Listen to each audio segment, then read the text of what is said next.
Welcome back. It is Sunday, March 3rd, 2024, and we are outside at our smoker. It is the Camp Chef.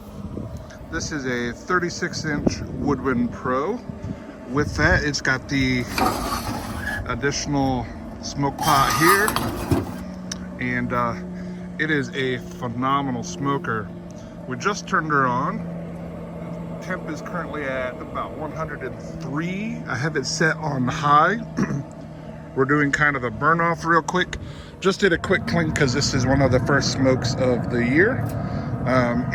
We took some time off. It normally gets used all the time, but yeah. So we did a quick clean on it, let the grate soak overnight to loosen up any of the residue on there, and got it pretty clean. We are getting it ready to do some ribs. So this is the first time ever that I've taken it up to high temp. And to be honest, I'm a little nervous because I have had it catch fire before at lower temps at about 400, 450-ish, somewhere around there, due to user error, not paying attention and letting some grease drip down where it shouldn't have dripped during some chicken wings, and that didn't go over too well. But as you can see, she's still kicking alive and well. So I'm also curious to see how long it will take to get up to high temp. So I'll be keeping track of that as well. We are not going to smoke the ribs at high temp, of course. This is just to do a quick burn off and kind of let everything dry out that was just washed. So we'll be back in a little bit. All right, we're back. We got two different flavors of ribs here. The top rack is just salt and pepper with a mustard binder. The bottom rack is a Famous Dave's rib rub on the bottom. Looking good. So, for those of you who don't know, this is a Camp Chef, like I said earlier. Camp Chef is the 36-inch Woodwind Pro. And it's got this nifty little smoke box feature here that if I wanted to, I could add wood chunks or charcoal or something like that to it to increase the amount of smoke output. So Camp Chef, for the most part, their smokers are called pellet smokers. And how those work is they have a hopper that you fill with wood pellets. And those wood pellets are what provide the heat. And they are, just like you would think, wood pellets. These are bad here. They were left out in the rain. But yeah, those are pellets. Then it's got a temperature control, so you can kind of set it and forget it like you would an oven.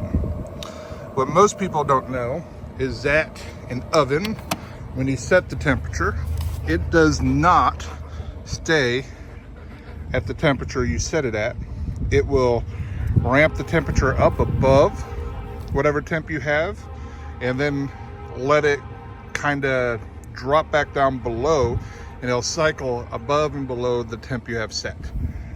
This gives you an average temperature in the area that you set it for. So if you set it for 350, the average temp should be about 350, but it will vary, and you should always check the temp with an actual thermometer. That little booger there also allows you to use flavored charcoal briquettes, which are delicious. But yeah, so this acts kind of like an oven outdoors that also imparts smoke flavor. And as you can see here, I currently have the temp set to, if it'll focus, 200 degrees, and the smoke is on a 10 setting. Of course, that setting goes from 1 to 10, 10 being the highest smoke setting for ribs.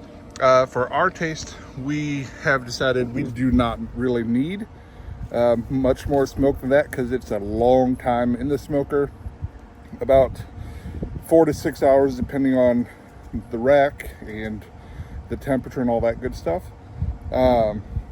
So we don't want too much smoke. And again, if we wanted to increase the smoke above the 10, we could just put some wood chunks in there and get some more wood smoke flavor. We also currently are using a competition blend. And this is from, they are called Lumberjack. That is the brand, like the people that cut down wood. And that's our go-to brand. It is a very good brand. Serves us well and does a good job. We are cooking 4 racks of ribs today. They are pork spare ribs, the 4 racks, and no competition trimming or anything crazy like that. This is backyard cooking, so not trying to impress anybody except for ourselves, making it taste like we want it. As you saw, we have some that are just salt and pepper, and then we have some that have the Famous Dave's rib rub on it. We haven't used that rub in a while, so we are trying it again to see how we like it. But yeah, we also use a mustard binder. Don't always use a binder, but sometimes we do. Today we decided to. The mustard is literally on there just to hold the seasoning to the meat, and it will not impart any flavor at all. If it does, it's insignificant. You won't be able to taste the mustard, but you can kind of see the yellowish hue, especially through the salt and pepper one, that doesn't get as thick of a coating, I'd say. And the reason the other one gets a thicker coating is because most people, they under-season their food. If you have bland tasting food that tastes like it just has no flavor, it's probably under-seasoned. So season a bunch. There's a bunch of meat there, so it takes a bunch of seasoning. Lots of people are afraid that it's going to come out like too salty or something. You can overdo it, but it's harder than you think. And it takes quite a bit of salt, pepper, rub, whatever you're using for that. This is the first step in making our ribs. We are doing a modified version of what they call the 3-2-1 method. 3-2-1, the 3 and 3-2-1 stands for 3 hours smoking it uncovered, just like you saw in there. Then 2 hours we'll smoke it where it's wrapped, and when we wrap it, we will add some butter, some brown sugar, some barbecue sauce, and some honey, and then wrap it in aluminum foil, put it back on, let it cook for another 2 hours ish, and then take it back out, and then you get to the 1 and 3-2-1, and that's the last hour where you let it go back on the smoker, uncovered again. When you were smoking it in the aluminum foil, that would give it a little coating on top. The last hour makes that coating more tacky, kind of like a rib glaze, and then you can also add some more barbecue sauce on top. It's modified because we're not going to stick directly to those hours, not exactly 3-2-1. With smoking in particular, every single cut of meat is different, so you need to tailor your cooking time to each cut of meat and to what you're looking to get out of it. So yeah, the first batch might not go the full 3 hours, and starting at about the first hour mark, we're going to come out and spritz it with some apple juice. About every half hour after that, what we're looking for there is getting the meat to the color that we're looking for, and then we'll wrap it. And then when we wrap it, we want to get it to the feel and temperature that we're looking for. The temperature is less important, but we do want to make sure, of course, that it's at a safe temp. But we'll get to a temp that we like, but more importantly, we'll get to a feel, and it should be fairly bendy. And then when it's done with that, we'll take it out of the wrapping, stick it on for that last part, and it's basically just finishing the ribs to how we like them. So completely customizable, but yeah, it's what we do. So we'll show you along the way for that. I have a little bit of time. The ribs have been going now for roughly 25 minutes. I am going to go inside, clean up. I'm going to trim my beard significantly, shave my head, so when you come back and see me next, or when I come back on next, I'm going to look different. I am tired of dealing with my mustache getting in the food when I'm eating. Fed up with it, so I'm taking care of that.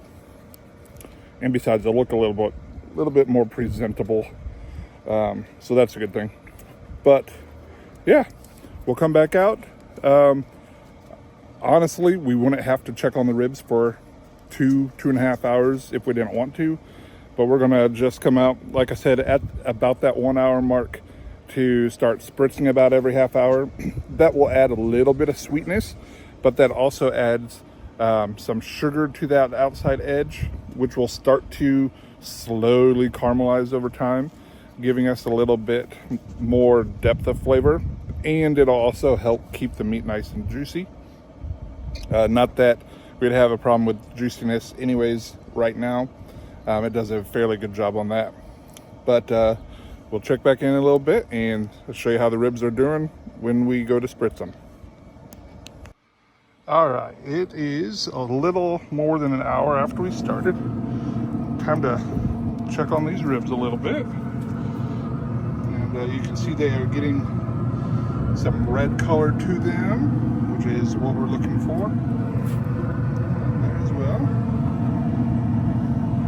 So it's time to spritz them with apple juice. And again, just some nice spritzing.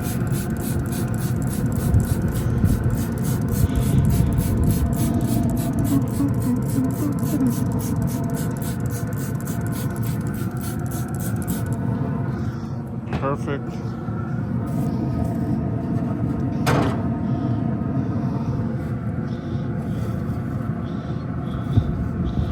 Take this other rack out. Same thing. Spritz them nice and good.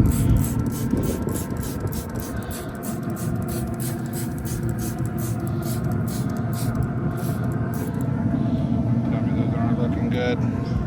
Okay. I'll stick that back in.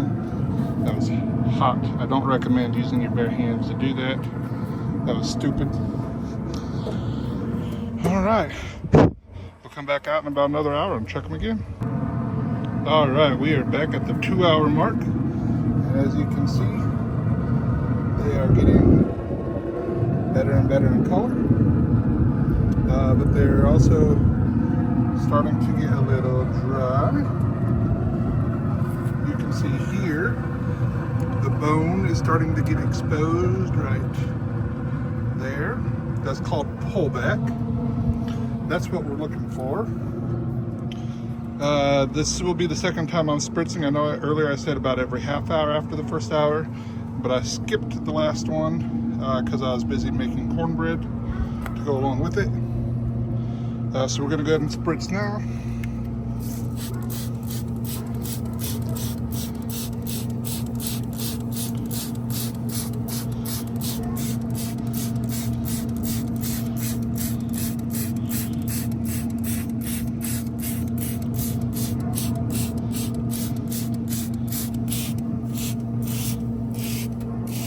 And I'll do the same thing to the bottom racks, and we'll check on them later.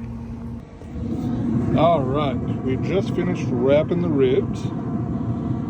Got those 4 racks back on there. We put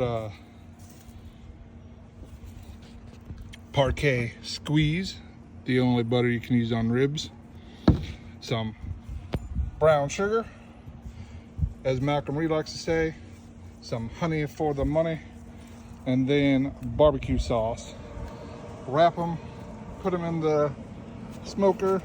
I have increased the temperature to 250 and decreased the smoke to 1 out of 10. Now we will let that go for about an hour and a half. We will let that go for about an hour and a half before we check on them again and see how they're going.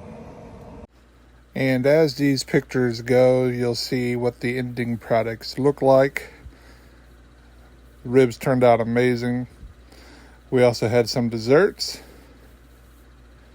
and it was an excellent meal. Look at that smoke ring. All right, good night.